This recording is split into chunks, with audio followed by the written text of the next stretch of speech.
اہم خبر سے اپڈیٹ کریں اور آپ کو بتائیں امریکی وزیر خارجہ اینٹونی بلنکن کا چوتھا دورہ مشرق وسطیٰ قبل ازائی امریکی وزیر خارجہ نے استقبول میں ترک صدر رجب طیب اردوان اور ترک ہم منصب سے ملاقاتیں کی ہیں۔ تفصیلات کے مطابق اپڈیٹ کریں اور آپ کو بتائیں ترک رہنماؤں امریکی وزیر خارجہ کے درمیان ہونے والی ملاقاتوں میں غزہ کی صورتحال سمیت باہمی دلچسپی کے امور پر تبادلہ خیال کیا گیا ہے۔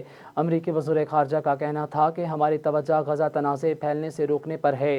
تنازع میں کمی کے لیے ترکیہ فریقین سے تعلقات استعمال کرنے کے لیے تیار ہیں۔ انہوں نے کہا کہ اسرائیل کشیدگی میں اضافہ نہیں چاہتا، لیکن اسرائیل کو اپنا دفاع کرنا چاہیے۔ حماس رہنما اسرائیل نے امریکی وزیر خارجہ کو پیغام دیتے ہوئے کہا کہ بلنکن اسرائیلی جارحیت ختم کروانے پر توجہ رکھے۔ انہوں نے کہا کہ اسرائیل کے لیے امریکی حمایت غزہ میں لوگوں کے قتل عام کی وجہ بنی ہے۔ امید ہے کہ بلنکن نے پچھلے 3 ماہ کے واقعات سے سبق سیکھا ہوگا۔ امریکی وزیر خارجہ اپنے دورے کے موقع پر اردن، قطر، اسرائیل، مغربی کنارے، مصر، سعودی عرب اور UAE میں بھی جائیں گے، جہاں اہم رہنماؤں سے ملاقاتیں کریں گے۔